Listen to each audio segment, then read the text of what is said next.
দেশবাসীর উদ্দেশ্যে বলতে চাই, আপনারা রাজপথে নেমে আসুন, প্রতিবাদ করুন। এই সরকারের পতন ঘটানো ছাড়া আমাদের কারোর মুক্তি নাই, আমরা কোনো বিচার পাবো না। আজকে দেখেছেন যে বিএনপির ভারপ্রাপ্ত চেয়ারম্যান তারেক রহমান, জোবাইদা রহমান, আজকে দেখেন তাদের নামে ফরমায়েশি রায় দেওয়া হয়েছে। আজকে যেখানে প্রধান বিচারপতিকে দেশ ছেড়ে পালিয়ে যেতে হয়, সেখানে আমি আপনি কে, আমি আপনি কিচ্ছু না। আজকে তারা সেন্সলেস, আজকে অজ্ঞান করে ফেলেছে। আমরা জানি না আসলে নুরুল্লাহপুরের বর্তমান কি অবস্থা হবে, বাট আমরা মনে করি এটি সরকারের উপর মহলের নির্দেশনাতে এটি করা হয়েছে। শেখ হাসিনা, ওবায়দুল কাদের বলেন, তারা সবাই জ্ঞাত ছিল, তাদের নির্দেশনায় এই ধরনের হামলা হয়েছে, ছাত্রলীগের কেন্দ্রীয় নির্দেশনায় এই হামলা হয়েছে।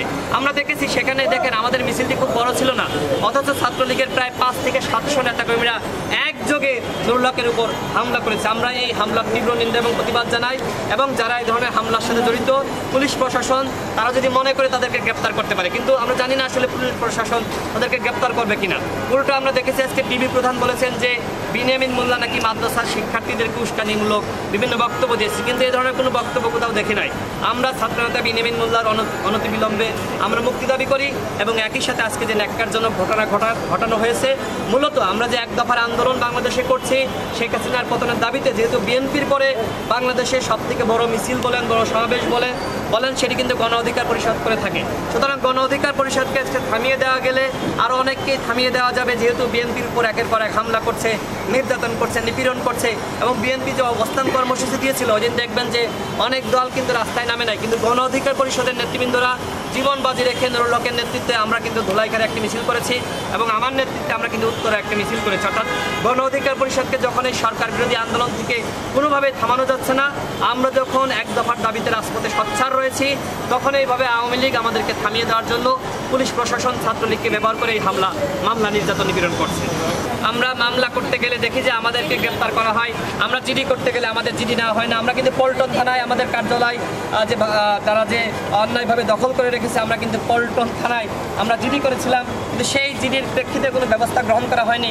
কার্যালয়ের মধ্যে আমাদের অসংখ্য প্রয়োজনীয় জিনিসপত্র রয়েছে, কার্যালয়ের মধ্যে আমাদের টাকা রয়েছে, আমাদের চেক বই রয়েছে, কার্যালয়ের মধ্যে আমাদের আরও অনেক গুরুত্বপূর্ণ জিনিসপত্র রয়েছে। আমরা পুলিশকে বারবার বলেছি এগুলো আমাদের দরকার, কিন্তু পুলিশ প্রশাসনের পক্ষ থেকে এখন পর্যন্ত আমরা সহযোগিতা পাইনি। উল্টো দেখলাম যে আমাদের কার্যালয় যারা গোয়েন্দা সংস্থা সরকারের পরামর্শে যারা অবরুদ্ধ করে রেখেছে, বরং তাদের মামলাতে আমাদের বিনিয়ামিন মোল্লাকে গ্রেপ্তার করেছিল এবং পরবর্তীতে জামিন দিয়েছে। তারপরে যখন দেখলো যে এই মামলায় আসলে আটকে রাখা যাবে না, তখন তার নামে বিস্ফোরক দ্রব্য আইনে একটি পুরাতন মামলায় তাকে গ্রেপ্তার দেখিয়েছে। কিন্তু বিনিয়ামিন মোল্লা এই ধরনের কাজের সাথে কোনোভাবে জড়িত না। মোদি বিরোধী আন্দোলনের সময় একটি মামলা মতিঝিল থানায় দেওয়া ছিল, সেই মামলায় সে জামিন নিয়েছিল, সেই মামলায় আবার তাকে উল্টো গ্রেপ্তার দেখিয়েছে। আমরা কার কাছে যাব? আমরা তো এর আগে যখন ঢাকা বিশ্ববিদ্যালয় ক্যাম্পাসে আমাদের হত্যা চেষ্টা করা হয়েছে, আমরা শাহবাগ থানায় জিডি করতে গিয়েছি, আমাদের জিডি নেওয়া হয়নি। অর্থাৎ আমরা আইনের আশ্রয় কিন্তু আমরা পাচ্ছি না, আমরা পুলিশ প্রশাসনের সহযোগিতা পাচ্ছি না। আমরা দেশবাসীর কাছে বিচার দিলাম, দেশবাসীর উদ্দেশ্যে বলতে চাই, আপনারা রাজপথে নেমে আসুন, প্রতিবাদ করুন। এই সরকারের পতন ঘটানো ছাড়া আমাদের কারোর মুক্তি নাই, আমরা কোনো বিচার পাবো না। আজকে দেখেছেন যে বিএনপির ভারপ্রাপ্ত চেয়ারম্যান তারেক রহমান, জোবাইদা রহমান, আজকে দেখেন তাদের নামে ফরমায়েশি রায় দেওয়া হয়েছে। আজকে যেখানে প্রধান বিচারপতিকে দেশ ছেড়ে পালিয়ে যেতে হয়, সেখানে আমি আপনি কে, আমি আপনি কিচ্ছু না।